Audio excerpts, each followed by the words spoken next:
కోనసీమ తిరుమల వాడపల్లి వెంకటేశ్వరుని దివ్య కళ్యాణం మహోత్సవాల్లో భాగంగా 5వ రోజు శుక్రవారం రాత్రి జరిగిన తెప్పోత్సవాన్ని భక్త జనావళి మహదానందంతో చూసి తరించారు.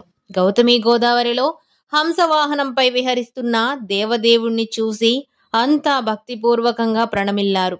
వివిధ రకాల పుష్పాలు, విద్యుత్ దీపాలతో అలంకరించిన హంసవాహనంపై స్వామివారు కొలువుదీరి పూజలందుకున్నారు. వేద మంత్రోచ్చరణలతో జరిగిన ఈ మహత్కార్యం మనోహరంగా సాగింది. గోవిందనామ స్మరణలతో పరిసరాలు మిన్నంటాయి. ఈ సందర్భంగా మిరుమిట్లు గొలిపే బాణాసంచా కాల్పులు ఆకట్టుకున్నాయి. ఆలయ ఉప కమిషనర్ నల్లం సూర్యచక్రధర్రావు ఆధ్వర్యంలో ఏర్పాట్లు నిర్వహించారు.